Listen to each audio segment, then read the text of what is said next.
There is money in your talent. If you are to be a good musician, be a good one who is celebrated across Africa. If you are to be a good runner, be a good runner like your kinsman Eliud Kipchoge. I'm quite certain that if Eliud Kipchoge were to come here, he could very easily, and I wish he was here, he could very easily give each one of us on the dais about $1 million bob. And his account would not even be disturbed.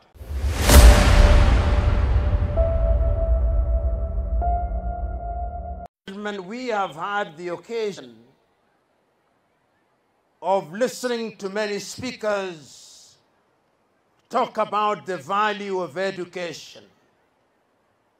And I have no doubt in my mind that nobody can debate against the value of education. It is not lost on me that the theme of this particular prize-giving come Education Day is education for the global arena. You know, Honorable Kogo, we are gathered here today, and there are many who may think that this is a small event. But as the wise people say, can the ocean exist in spite of the river? Can the forest exist in spite of the tree? And can the river exist in spite of the little droplets? The truth is that our little efforts is what contributes to the big things that we do. I am moved through the testimonies of those who have spoken before me that in this sub-county you are the only one who has seen the wisdom for the third time to organize an event such as this. In other places, when I said things such as I've said about you, and my audience carried their hand, they would have clapped for you. But it appears to me that this audience has not. You are to be praised. I'm also happy that you have succeeded in putting together all the sectors of education in this part. I've had the advantage of listening to professors of universities. I've had the advantage of listening to the trade union leaders representing different cadres of teachers in the country and in the region. I've had the advantage of listening to the local politicians. I've had the advantage of listening to my good friend, the governor of Nandi, and I've heard the praises and the songs and dances that have been performed by our young men and women who have performed here to demonstrate to us that education is not only the academic aspect of it, but all other aspects which are now being given their pride of place in the new curriculum. We are praising you and those who have worked with you, and we want to encourage you because this is the generation that will ensure that our country realizes our potential. You know, when I read history, and many of us will remember that history, it was said that on the eve of independence we had identified three enemies. That we had identified poverty, we had identified disease, and we had identified ignorance. We therefore, throughout the over 50 years of independence that we regained in 1963, given pride of place to education as the key that will open to us and for us the doors of prosperity. And what we are doing here and what we are reminding our young men and women who are assembled here today is that education is the only thing that equalizes many men and women. If we were to ask those who are assembled here, whether they are professors, whether they are doctors, whether they are lawyers, whether they are teachers, whether they are accountants, whether they are business people, whether they are politicians, they will tell you the single thing that equalizes people is education. Education is the equalizer, because it is still true that the mind is the standard of a human being. No matter how tall you are, if your mind does not work well, you are just a tall fool. No matter how short you are, if your mind does not work well, you are just a short fool. But if you have a mind, no matter how tall and no matter how you look like, we will recognize that there goes a man and a woman whose mind speaks for itself. And that is why we are celebrating the men and women who have organized this event. And that is why we are encouraging our young men and women that if you are to be celebrated 10 years from today, the only thing that you must focus on is education. But you know, there is the tendency of thinking that if you are a village champion, you are a champion. No. A village champion is not a champion, he is only a champion in his village. It is the great Tanzanian musician Baraka Mwinshehe Mwaruka who sang Jogoo wa shamba hawiki mjini. And I'm telling you and reminding you that if you are good in Kapsabet, you are only as good as you are good in Kenya. And that is why every time I celebrate Kapsabet High School, because you are not only good here, you are good nationally. And when you are good nationally, it means you are good in the East African region. And when you are good in the East African region, you are good in Africa. And when you are good in Africa, you can now compete with the world, because that is where the competition is. You know, Grace, who is a CEC, and whom I have met today, as we were listening to the performances that we were enjoying, we shared, and she told me that she was once a teacher, a high school teacher. She is now a CEC at the level of policy formulation. The beauty of education is that it opens many doors for you. You can choose to be a teacher, and when you are tired of teaching and you are sitting at home, some governor, including my good friend Sang, will identify you and make you a CEC. That is what happens. But if you did not go to school, we will never find you, because you will be hidden in some village doing next to nothing, which is not good for you and for anybody. We are therefore encouraging you to use the occasion that you have to ensure that you prepare yourself for tomorrow. The professors who are here will tell you, and I'll name them by name. Professor Ngala was sitting comfortably in his rural home and sometimes in Mombasa. Then, because he went to school, the President of the Republic of Kenya and other institutions saw the wisdom of choosing a wise man, and behold, he is the chair of Koitalel. If he was a beach boy in Mombasa, he would be walking half naked, being useful to nobody except himself.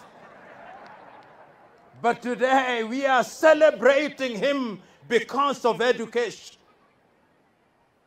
Professor Mayo, who is sitting here at Baraton University, the reason why he was selected is because there is something in his mind. The directors of education that you listen to here, they are men and women that we are celebrating because there is something between their ears. And when there is something between your ears, you don't have to tell us. You open your mouth and we know that there is something useful between your ears. Today, therefore, we come here not to make many lengthy speeches. We come here to remind ourselves and to remind the young men and women that there is a future, that the world is looking for new young men. And what are the new young men that the world is looking for? The world is looking for new young men who are disciplined. Because discipline is at the heart of who you are. No matter how educated you are, no matter how rich you are, if you do not have the gift of discipline, then you are a danger to society. Today, I am asking you, young men and women, be disciplined that you may be a good global citizen. The world is looking for young men who are humble. Humility is the mother's milk of greatness. If you see any man or any woman who, because they have gone to school or because they have wealth, are arrogant and shun humility, they are a danger to themselves and danger to society. Today I'm encouraging you young men who are here, embrace the gift of humility. God is looking for young men and women who believe in integrity. No matter how clever you are, no matter how rich you are, if you have no integrity, then you have no value to your society. Today we come here to celebrate you because we hold the view that education is going to give you the integrity that you need in order to survive in the world. The world is looking for young men and women who are respectful, because respect is reciprocal and is earned. You know, many of you who are in positions of authority and have applied for jobs and opportunities, sometimes when you ask for a job elsewhere, they ask you to get a letter from your high school, a letter from your primary school. That is when we discover that you are expelled in every school that you visited. And even if people wanted to employ you, they think this is trouble personified. What we are encouraging you, young men and women, is that you must have a good school living certificate from your primary school. You must have a good living certificate from your high school. You must do things that are right so that 10 years down the line, when you look at your own living certificate, it is said of you, he was a hard-working young man. He was a hard-working young woman who did not entertain nonsense. But whenever there was an opportunity to disagree with the teachers, he told the teachers not in a manner that inflamed their anger, but with the firmness and humility that opened their eyes. I believe that that is a possibility, and I have no doubt in my mind that on an occasion such as this, we are celebrating and preparing you for that day. That is the man, that is the woman that education should prepare. As I conclude, because conclude I must, we must therefore ask ourselves, are we prepared for the future? Today, when you walk around the world, you discover that competition is very stiff. When you walk across Africa, you discover that there are many opportunities. Today, when you walk in Kenya, you discover that there are many opportunities. But those opportunities are only there for those who are prepared, and those who have been prepared, and those who have the ability. We live in a country and in a world where everybody thinks that when they have graduated, they must be employed. The world is now looking for young men and women who can innovate, young men and women who can invent. The world is looking for inventors and innovators who themselves are going to be job creators. And that is what we are encouraging you to do. My understanding of the competency-based curriculum, which I'm still learning many things about, is that whichever talent you have, nurture that talent. The governor and I, and the member of parliament and I, while we were listening to the young man who was rapping, were musing to ourselves that in today's world, that young rapper can employ 10 professors, because when he does one performance, he's possibly paid 1 million shillings. There is money in your talent. If you are to be a good musician, be a good one who is celebrated across Africa. If you are to be a good runner, be a good runner like your kinsman Eliud Kipchoge. I'm quite certain that if Eliud Kipchoge were to come here, he could very easily, and I wish he was here, he could very easily give each one of us on the dais about $1 million bob. And his account would not even be disturbed.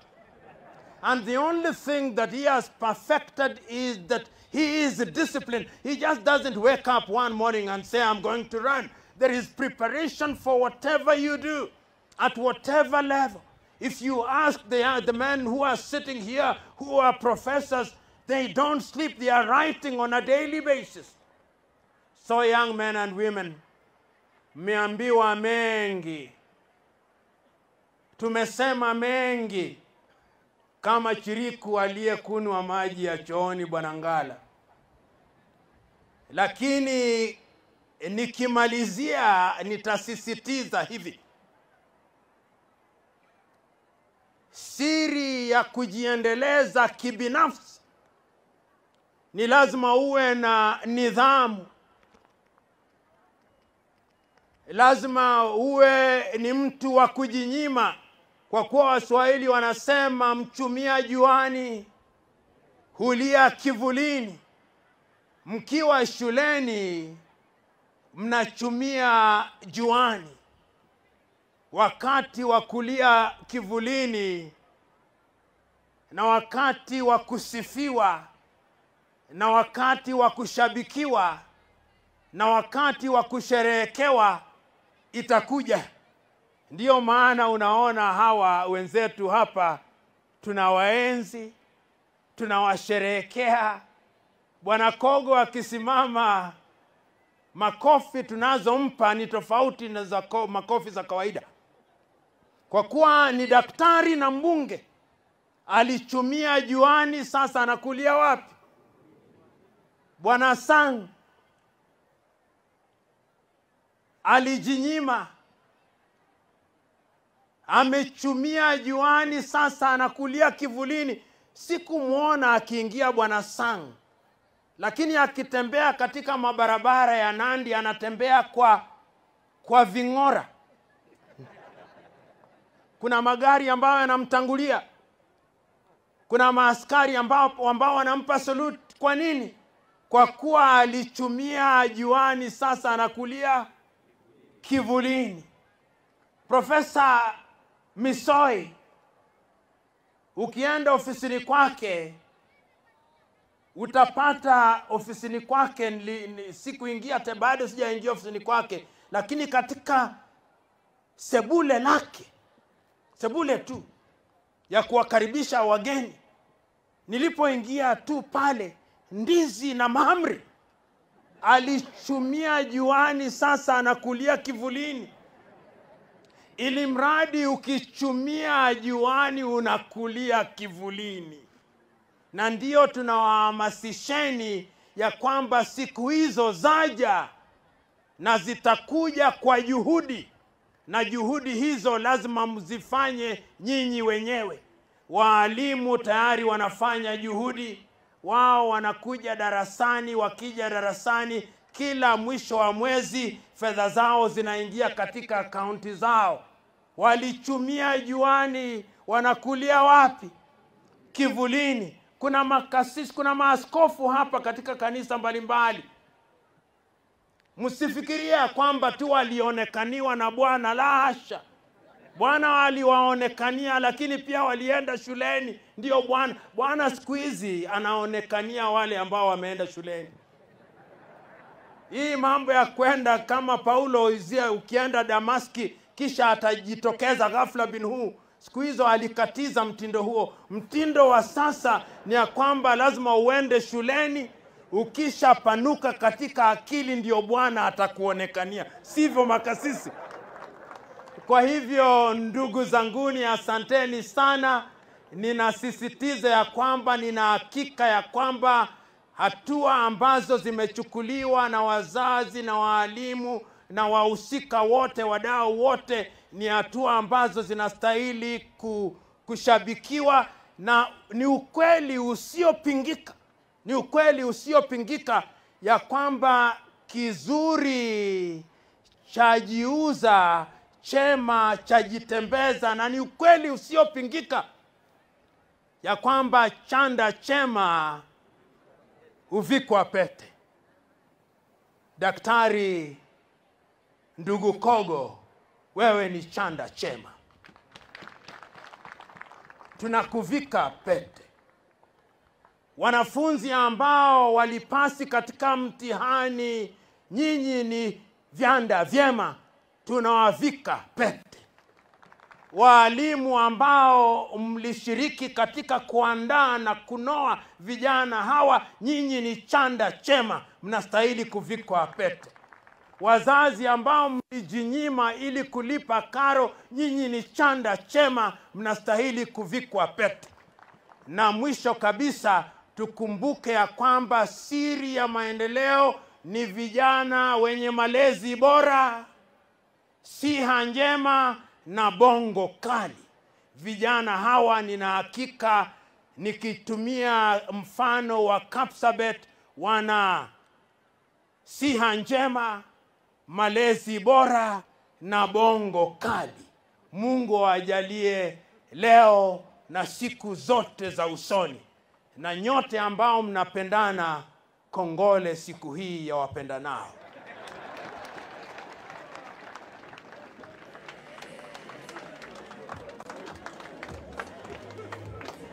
Thank you very much. Thank you. Asante sana. Asante.